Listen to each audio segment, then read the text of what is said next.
Sigamos.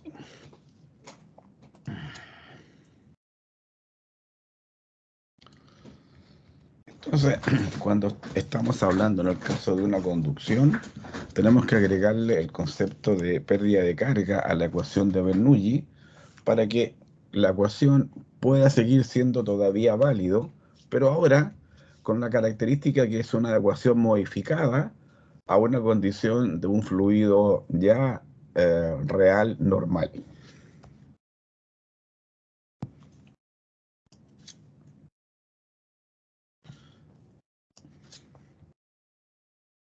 ¿Ya? Entonces, ahora nos vamos a referir ya a este concepto de pérdida de carga, que vamos a recordar conceptos que tenemos dos tipos de pérdida de carga: pérdidas de carga por conceptos de fricción y pérdidas de carga por conceptos de singularidad. Volvemos al teorema de Bernoulli, ya que nos plantea la condición que ya sabemos para las condiciones de fluidos perfectos, que no existen en la naturaleza en forma habitual. Y el único fluido que se ha podido determinar que se comporta como fluido no viscoso es el gas helio en condiciones de laboratorio, sometido a prácticamente menos 270 grados Celsius. Y ahí se ha logrado medir que la viscosidad del gas helio en esas condiciones es cero. Y además, eléctricamente es un conductor sensacional porque no tiene tampoco pérdida de energía.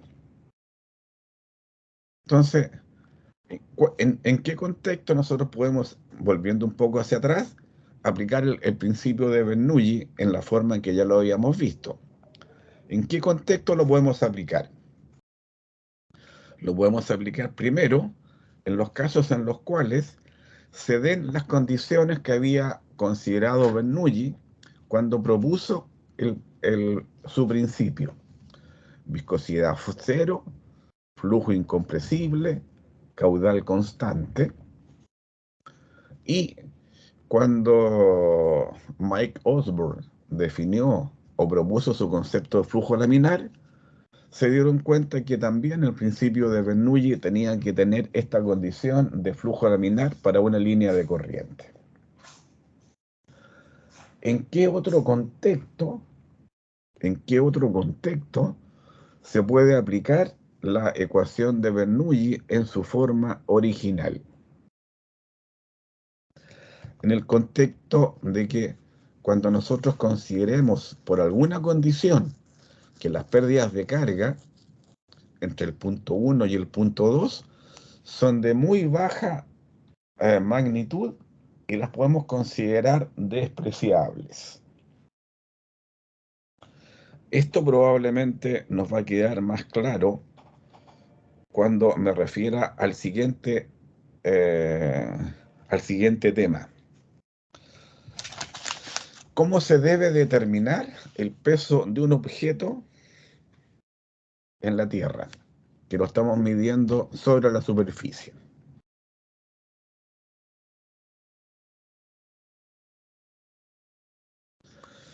¿Qué nos dice el principio de Arquímedes en su versión original? En su versión original, el principio de Arquímedes nos dice: si un objeto es más pesado que el fluido, el fluido agua, asumamos, y se abandona en este, se deja caer hasta el fondo, su peso será diferente al peso real en el volumen del fluido desplazado. Entonces, si yo peso un objeto sobre una balanza, este objeto, esta balanza, me va a dar una medida del peso. Pero si yo analizo todas las fuerzas que están actuando sobre ese cuerpo está actuando la fuerza de atracción que genera la Tierra, menos el esfuerzo, la fuerza boyante del aire. Y la fuerza boyante del aire la podemos calcular, de acuerdo al principio de Arquímedes, como el volumen del objeto por el peso específico del aire.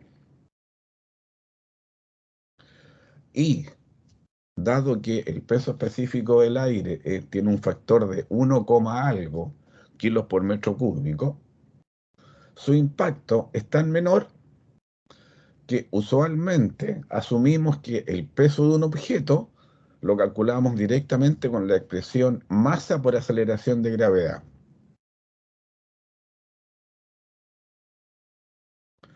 Y estamos considerando que el efecto en el peso, en modificar el peso por la fuerza boyante del aire, es un valor realmente marginal y lo despreciamos. Entonces, volviendo al principio de Bernoulli, si cuando yo traslado un fluido del punto A al punto B, por alguna condición, me es conveniente asumir que las pérdidas de carga son cero, lo puedo aplicar directamente. ¿Les queda claro esa analogía y esa representación de cuando algo se puede considerar de muy baja densidad y su efecto físico se asimila que es despreciable o que tiende a cero y lo sacamos de la expresión?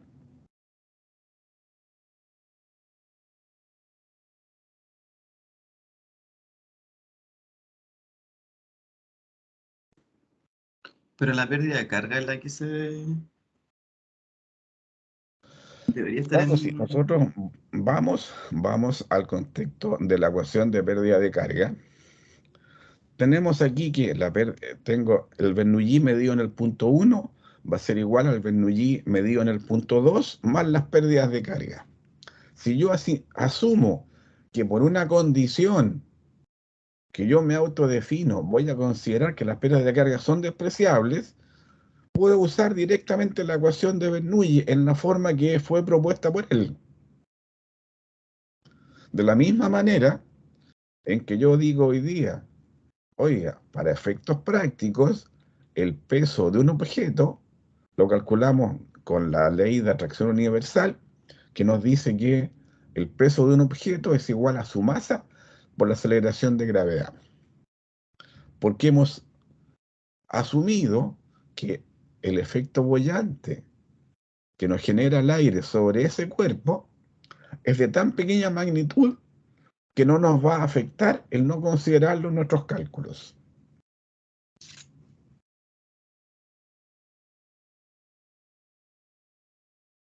¿Te queda claro? Sí. Perfecto. La otra condición se da cuando es la única herramienta a la cual podemos echar mano para hacer un cálculo. No sé, si yo tengo que calcular una velocidad, una presión, y no tengo ninguna herramienta a la cual alguna modelación a la cual puedo echar mano, hago directamente uso de esa expresión y calculo la velocidad, la presión en los distintos puntos, asumiendo y señalando que a pesar de no ser un modelo real, un modelo que yo puedo aplicar con entera libertad, lo aplico porque es la única forma en que puedo tener alguna idea de las características de velocidad, de diámetro, de densidad o de lo que corresponda. Entonces, si de repente tengo que resolver un problema y no tengo ninguna herramienta a la cual echar mano, echo mano a alguien que me pueda ayudar.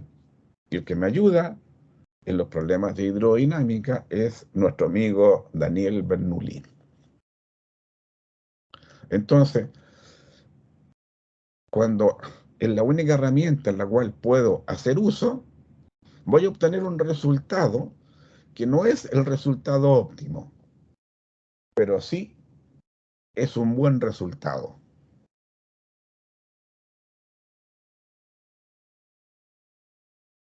¿Ya?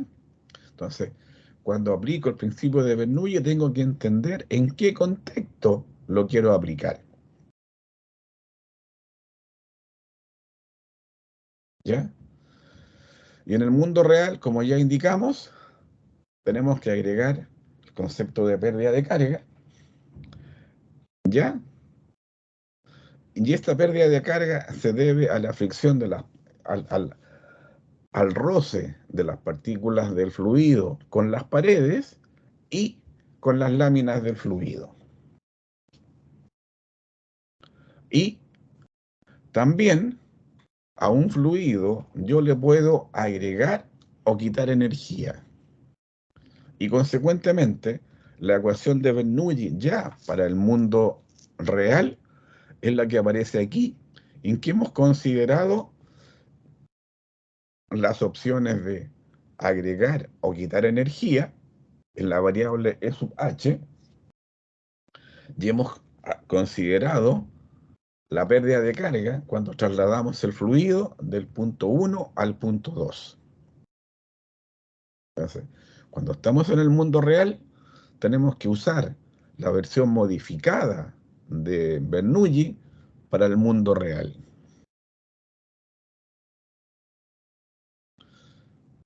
Acordémonos que ¿qué era la hidráulica? ¿Ya? La hidráulica es una ciencia aplicada que, haciendo uso de las leyes, de las ecuaciones de la mecánica, considera, considera un fluido perfecto. Y dado que el resultado que se obtiene no es un resultado que pueda ser comparable con lo que obtenemos en la naturaleza diaria, los resultados de la fórmula aplicados para el fluido perfecto se deben corregir por factores de ajuste. Y aquí estamos obteniendo factores de ajuste en términos de suma y resta de conceptos que tenemos que aplicar a la ecuación de Bernoulli para que podamos aplicarla en el mundo real. Entonces, cada vez que yo resuelva un problema, tengo que partir considerando la ecuación general de Bernoulli modificada para el mundo real. Entonces aquí digo, perfecto, tengo una variable, dos variables, tres variables, cuatro variables, cinco variables, 6, 7, 8, 9, 10 u 11 variables en la ecuación de Bernoulli. Si aquí considero que tengo 11 variables en la ecuación de Bernoulli, para poder resolver esta ecuación necesito tener en total 10 ecuaciones. Y una de ellas es la ecuación de Bernoulli, que la vamos a considerar ya modificada para el mundo real. Y tenemos que comenzar a ver el contexto. Si en mi sistema no tengo incorporación o retiro de energía, digo, E sub h vale 0. ¿Ya? Y tengo que empezar a ver, oiga, ¿cómo puedo aplicar la ecuación de continuidad de masa? ¿Qué relación puede haber entre las velocidades del, del fluido en los distintos puntos del circuito? A fin de ir generando las ecuaciones que me permitan llegar a tener idealmente la misma cantidad de ecuaciones que con las de incógnita que tiene mi ecuación base. ¿Ya?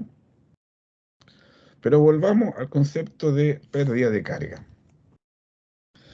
Cuando estamos trasladando un fluido del punto A al punto B, se ha visto que a consecuencia de las fuerzas de roce de las fuerzas viscosas, hay un roce entre el fluido y las paredes del tubo, y también hay un efecto de roce entre las láminas que tiene el fluido.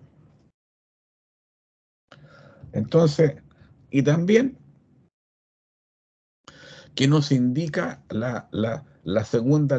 Ya, y en un sistema hidráulico, yo puedo tener curvas, válvulas, puedo tener distintos diámetros, a consecuencia de lo cual tengo que tener piezas que me amplíen o me reduzcan el diámetro. Entonces tengo dos tipos de, pérdidas de carga en todo sistema hidráulico. Uno asociado a los conceptos de fricción por viscosidad, y otro asociado a cambios en la cantidad de movimiento. ¿Qué nos indicaba la primera ley de Newton? ¿Recuerdan qué decía la primera ley de Newton?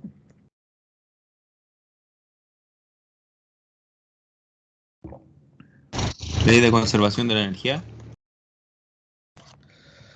Es la ley de la inercia. Entonces, cuando tú vas corriendo por la calle y llegas a la esquina y tienes que girar a la izquierda o a la derecha, haces ahí un cambio en tu cantidad de movimiento. Porque giraste, cambiaste el sentido de la velocidad, cambiaste la dirección de la velocidad. ¿Estamos claros?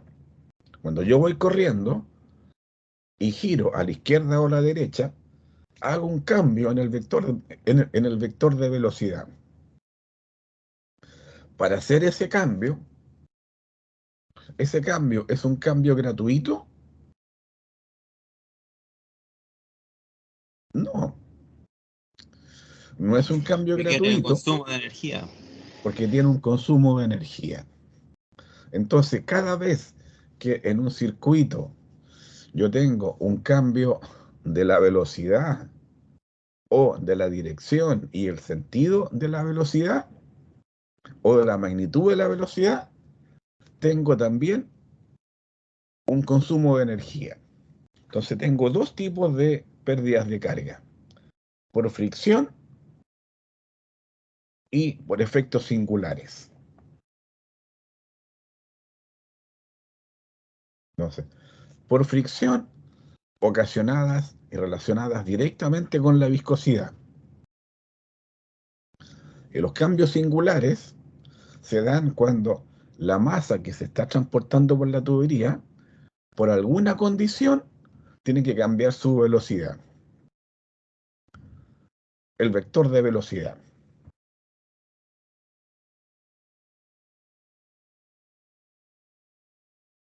¿Ya? Entonces, los que han estudiado el tema de pérdidas de carga nos dicen, oiga, en general las pérdidas de carga, tanto por fricción como singulares, tienen relación con la altura de velocidad, que era uno de los términos que tenía la expresión de Bernoulli. Y tiene un parámetro alfa que depende de las condiciones, si estamos hablando de pérdidas por fricción o pérdidas por singularidades, podemos calcular de acuerdo a algunas metodologías. ¿Ya? Entonces, ya habíamos dicho que la pérdida de carga en una tubería por fricción se debe a la fricción entre las partículas del fluido y contra las paredes de la tubería, donde ahí importa mucho el tipo de rugosidad. Y esta pérdida de carga se puede asociar al concepto de caídas de presión. ¿Ya? Y también la pérdida de carga, como ya indicamos, a consecuencia de ese cambio en la cantidad de movimiento, me genera un consumo de energía. Si en la vida nada es gratis y todo se hace a consecuencia de un consumo de energía. Entonces, cada vez que yo tengo un estrechamiento en una sección, un cambio de dirección, ya, un cambio de velocidad, tengo que considerar las pérdidas de carga por efectos singulares. Que esos por efectos singulares yo los tengo que asociar al concepto de inercia del fluido. ¿Ya? Entonces, hay pensemos, muchas personas que han estudiado los temas de pérdida de carga y estas personas nos dicen que hay, eh, cuando se comenzó a usar fuertemente todo el tema de tubería fue en el siglo XIX. Y ahí hay distintas personas que estudiaron el tema de pérdida de carga. Algunas llegaron a proponer una ecuación que nos permitiera medir o estimar las pérdidas de carga, para lo cual realizaron todo un trabajo científico y hay varios señores que propusieron prácticamente las mismas fórmulas, que es lo que aparece ahí, Darcy Weisbach, cerca del año 1875, y después Hagen and Poiseuille generaron lo que hoy día podemos denominar fórmulas científicas. Y dado que la aplicación de estas fórmulas científicas era realmente engorroso, muchas personas también estudiaron y propusieron sus mismas fórmulas para estimar las pérdidas de carga que tienen un origen empírico o un origen experimental basado en condiciones de laboratorio. ¿Ya? Entonces, sobre el tema de pérdida de carga, tenemos dos grupos de fórmulas científicas y empíricas. Las científicas tienen un fundamento científico, un fundamento físico. Y dado que las fórmulas eran muy complejas, otras personas dijeron, oiga, esto es lo que nosotros proponemos en subsidio.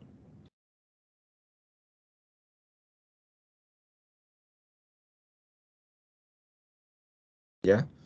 Acordémonos que cuando Isaac Newton generó su ley de viscosidad, pasaron cerca de 200 años hasta que Poiseuille se le ocurrió una forma, junto con Hagen, de medir el factor de viscosidad, tema que lo vimos en una clase pasada. Entonces, durante 200 años hubo intentos de poder medir la viscosidad de los fluidos con un resultado negativo. Cuando Newton propuso lo que se denomina la cuarta ley de la dinámica, que es la ley de atracción universal, pasaron más de 150 años hasta que a un científico inglés logró medir cuál era este factor de proporcionalidad, la famosa constante de atracción universal. Acá pasó lo mismo. Darcy y Weisbach propusieron la fórmula para calcular las pérdidas de carga, pero esta fórmula era tan engorrosa de aplicar que varias personas dijeron, oiga, estamos claros que lo que Monsieur Darcy dice es correcto, pero es tan engorroso y tan imposible de poder ocupar que yo alternativamente ofrezco este sistema. Y ahí aparecieron distintas ecuaciones, la ecuación de Manning, la ecuación de Hazen-Williams y otras más que permiten estimar en una forma aproximada las pérdidas de carga. Y estos temas yo asumo que ustedes los vieron en el curso de hidráulica general y en los otros cursos, así que no los vamos a profundizar en demasía. ¿Ya? La fórmula de Darcy-Weisbach, como les dije, es una de las fórmulas de origen científico, y la expresión que propuso Darcy nos indica que H es la pérdida de carga, es igual a un factor F que actúa sobre el largo, sobre el inverso del diámetro, y también actúa sobre la altura de velocidad. Entonces, Darcy y Weisbach propusieron esta fórmula que nos dice la pérdida de carga para una tubería que tiene un cierto largo y un cierto diámetro y que transporta un cierto caudal. Yo le propongo que usted la mida con esta expresión: un factor F, que es el coeficiente de fricción, que actúa sobre el largo, sobre el inverso del diámetro y directamente sobre la altura de velocidad. Dado que yo puedo expresar que caudal es igual a velocidad por área, yo puedo trabajar esta ecuación y la puedo expresar en términos de caudal y de diámetro. Y la expresión que tiene, la expresión a la cual se llega cuando reemplazamos velocidad por caudal sobre área, y área es igual a pi cuarto por d cuadrado, es la expresión que aparece acá abajo. Entonces tengo dos formas de trabajar la fórmula de Darcy, una en conceptos de diámetro y de velocidad, y otra en conceptos de caudal y diámetro. ¿Cuál es la que ocupo? Es la que más me conviene de acuerdo al ejercicio que tengo por delante y a las facilidades de operación que yo tenga. Entonces, aquí en esta fórmula aparece un coeficiente de fricción adimensional, que es el factor F.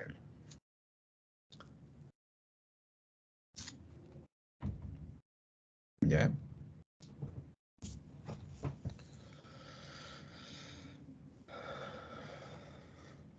Ahora, se vio más o menos que esta era una fórmula realmente interesante y que podía ser ocupada para los distintos tipos de flujo que podríamos tener en un circuito laminar, turbulento y en transición.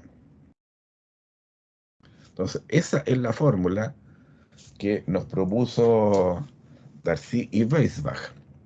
Y el problema que tenía esta fórmula, que para una tubería yo podía conocer el diámetro, podía conocer el largo, podía conocer la velocidad y también conocía el valor de la aceleración de gravedad. Lo que era complejo era poder determinar cuál era el factor F que debíamos aplicar. ¿Ya? Entonces ahí comenzaron a estudiar el tema y decían, oiga, este coeficiente F creemos que tiene alguna relación con el número de Reynolds. Tiene también alguna relación con lo que mencionábamos recién, cuando hablábamos que mientras más rugosa era el tubo, mayor era el consumo de energía cuando queríamos trasladar el caudal desde el punto A al punto B. Y tiene también relación con el diámetro de la tubería. Entonces decían, oiga, el factor F es una función del número de Reynolds, de la rugosidad relativa, definida como el cociente entre la rugosidad y el diámetro de la tubería. Y recordemos que el número de Reynolds era el diámetro por la velocidad, que se multiplicaba por la densidad y se dividía por la viscosidad dinámica o viscosidad. Y la rugosidad relativa se definía como el cociente entre la rugosidad y el diámetro. Y se decía, oiga, el coeficiente de fricción es función de estos dos números adimensionales.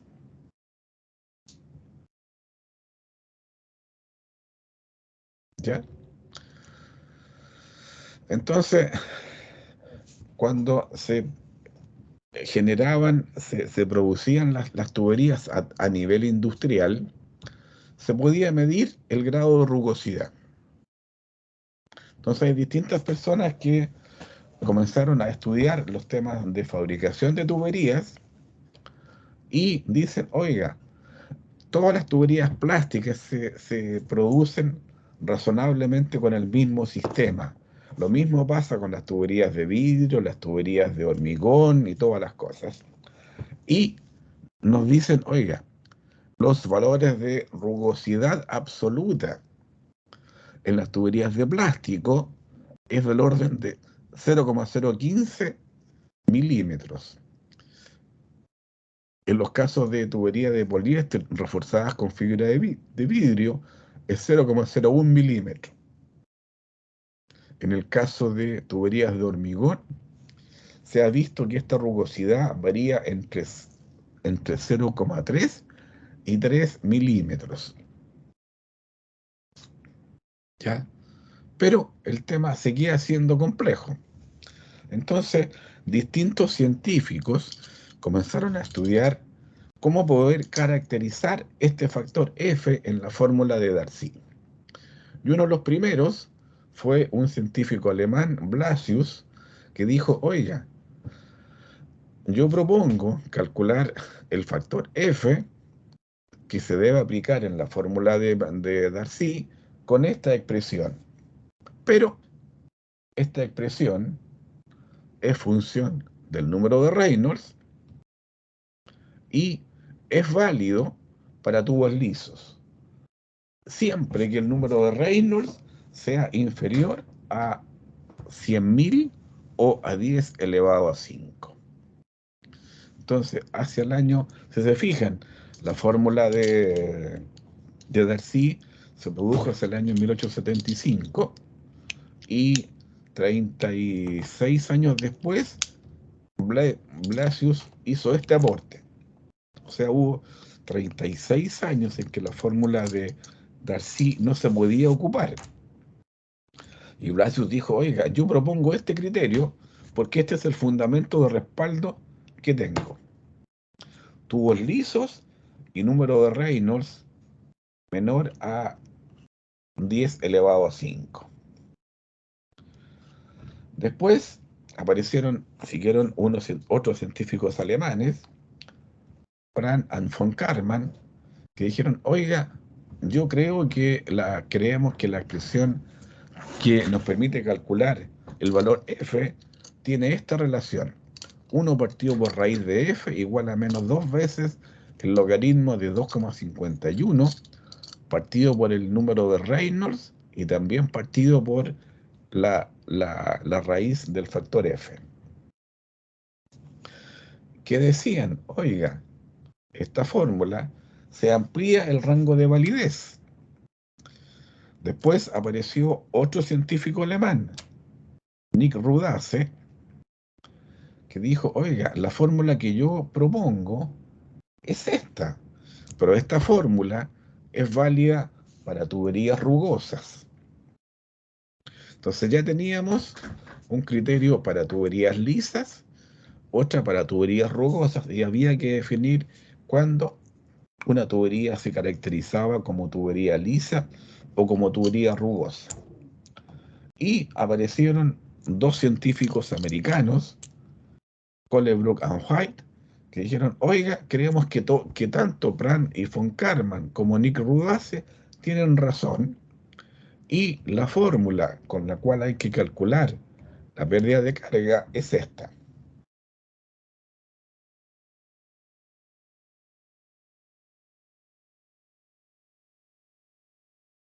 ¿Ya? Pero esta es una fórmula compleja pensemos que hacia el año 30, hacia el año 20, 1920, los únicos métodos de cálculo que existían eran el lápiz y papel y los logaritmos y las tablas de logaritmo.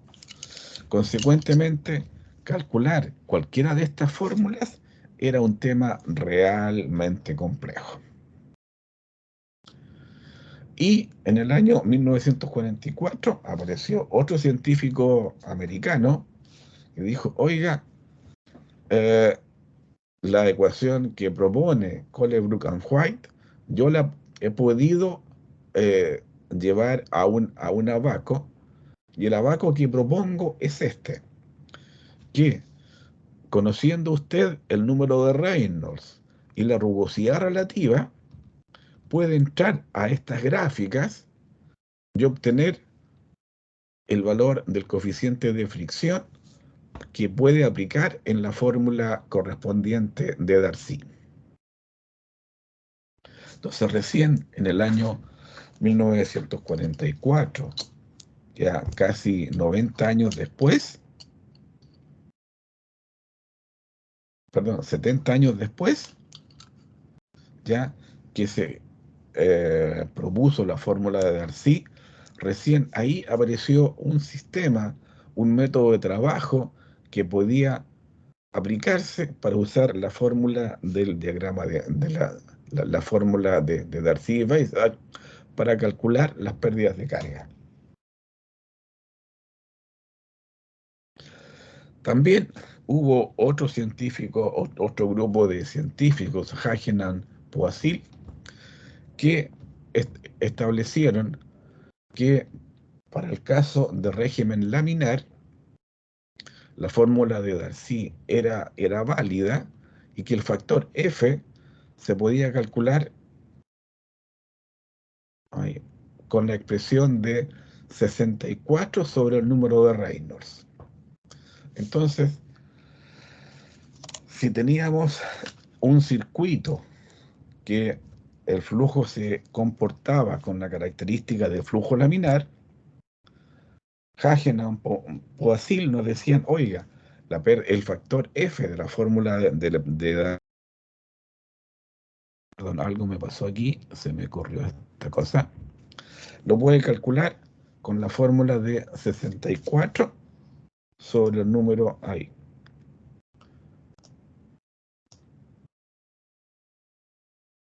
A ver, ¿qué me pasó aquí? A ver, se corrió esta cosa de aquí. Ya. Lo voy a calcular usando 64 sobre el número de Reynolds. Y cuando estábamos en un régimen turbulento, la recomendación era ocupe directamente la fórmula de Darcy-Weisbach usando el diagrama de Moody. Y hoy día, gracias al avance en los métodos numéricos, gracias a que existen los computadores, podemos tener aplicaciones y software que nos ayudan mucho a calcular el valor F que tenemos que aplicar en las fórmulas para poder calcular la pérdida de carga usando las fórmulas de Darcy y Weisbach, que son las fórmulas más exactas para estimar la pérdida de carga cuando por una tubería con ciertas características conocidas se traslada un cierto caudal desde el punto A al punto B. ¿Ya? Y si ustedes entran a Teams, desde el primer día yo creo que subí algunas de las aplicaciones. Entremos aquí a Teams, la parte de archivos, ¿ya? Sistemas cerrados. Pensé que había subido una ecuación que nos permitía calcular el factor F. Lo voy a subir al tiro.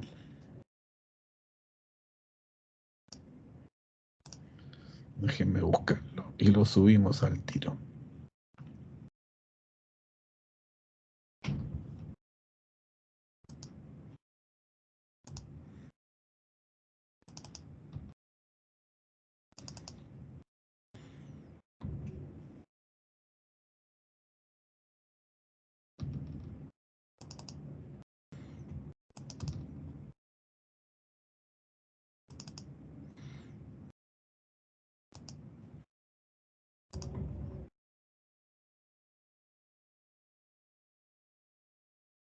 Ya, si ustedes entran hoy día, ahora, a la opción de archivos de Teams, se van a encontrar con una planilla en Excel que se llama factor de fricción, fórmula de Darcy y Weisbach, que la vamos a abrir.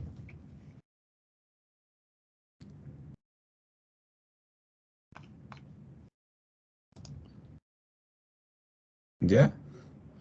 Entonces ahí está el abaco de Moody. Ya hay distintas otras formas para calcular el coeficiente F que se usa en la fórmula de Darcy y Weisbach. Entonces, yo aquí, ¿qué necesito? Conocer el número de Reynolds y la rugosidad relativa. Ingreso estos valores y automáticamente la planilla, en esta parte que está en color café claro, me indica el coeficiente de fricción para ese caudal que se transporta por esa tubería que tiene ciertas características. También hay otras opciones donde yo ingreso el diámetro, ingreso la longitud de la tubería, el tipo de material, ingreso el valor de la rugosidad y el valor del caudal, y automáticamente el sistema me da el coeficiente de fricción. Por ejemplo, aquí aparece coeficiente, habilitar el contenido.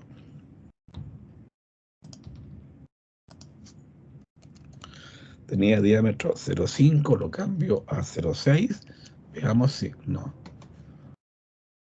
hay problema con los decimales. 0,6, perdón. ¿Ya? Y me cambió directamente el factor de fricción en forma automática. El caudal, que era de 0,5 metros cúbicos por segundo, pasa a 0,9 y me lo cambia en forma automática. Entonces yo, dependiendo del caso que esté desarrollando, puedo determinar qué modalidad, qué planilla de cálculo uso para calcular el coeficiente de fricción. También tengo la opción de trabajar con la función de buscar objetivo.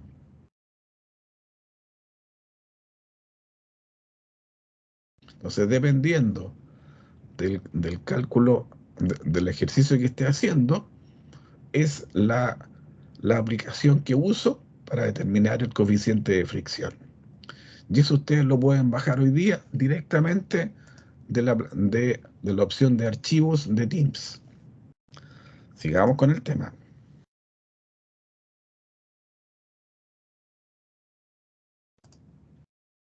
¿Ya? Entonces tenemos varias aplicaciones. Tenemos aquí, estoy mostrando nuevamente la opción de la función buscar objetivo y otra función iterativa, que a mí me gusta mucho porque es bastante fácil de usar. Yo puedo en esta relacionar esta planilla o esta tabla con otros valores que los puedo ir cambiando y automáticamente me va retroalimentando. En esta otra tengo que aplicar el ejercicio uno a uno. ¿Qué planilla uso? Aquella planilla que me sea más fácil de usar. Entonces, volviendo al tema, cuando Darcy propuso la fórmula, el tema complejo era calcular este factor F. Recién este factor F se pudo comenzar a calcular con la primera aproximación que hizo Blasius hacia el año 1911. Después, Franz von Karman y Nick Rudace propusieron otras fórmulas que igual eran complejas de calcular porque los métodos numéricos que había en esa época eran complejos, eran difíciles de administrar. aparecieron unos científicos americanos, Colebrook and White, que dijeron, oiga, la fórmula que creemos que se puede usar para calcular el factor de fricción es esta. Y recién en el año 44 apareció el ingeniero Moody que dijo, oiga, he logrado llevar estas ecuaciones de Colebrook a un ábaco que ya es más fácil de usar. Entonces ahí pasaron como 70 años en que no se podía usar la ecuación de Darcy porque era complejo calcular el factor F.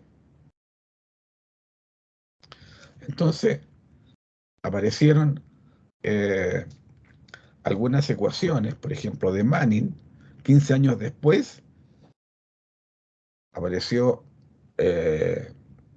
30 años después la ecuación de Hazen-Williams, la ecuación de Chimeny, la ecuación de Scooby, después apareció otra ecuación de Veronese-Ditey, que permitían estimar la pérdida de carga en una forma aproximada. Y estas fórmulas que se generó solo son válidas si el fluido que se transporta por la tubería es agua. Si es un fluido distinto, el problema seguía siendo irresoluto.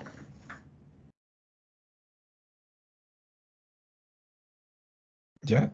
Entonces aquí la fórmula de Manning es la que aparece ahí en pizarra, que nos dice la pérdida de carga es igual a un 10,3 por un n al cuadrado, que actúa sobre el cuadrado del caudal por el diámetro elevado a 5,33 por el largo.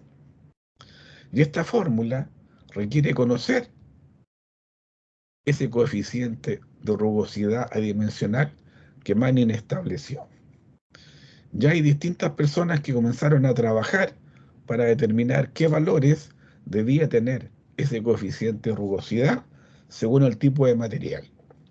Entonces decían, oiga, si es plástico, el coeficiente n varía entre 0,01 y 0,06. Si es de acero, varía entre 0,10 y 0,11. Si es de hormigón, varía entre 0,012 y 0,017. Entonces, primero apareció la fórmula de Manning, después aparecieron unos señores, unos americanos, Hazen-Williams, que dijeron, oiga, la fórmula que nosotros proponemos para estimar las pérdidas de carga es la que aparece por ahí, que es igual a un factor 10,6 por el caudal elevado a un factor 1,8 dividido por un factor elevado a 1,8 que multiplica por el diámetro elevado a 4,871 y por el largo. Y la fórmula de Hazen-Williams, al igual que la fórmula de Manning, depende de un coeficiente. En la fórmula de Manning se llamaba n. En la fórmula de Hazen-Williams se llama la variable c.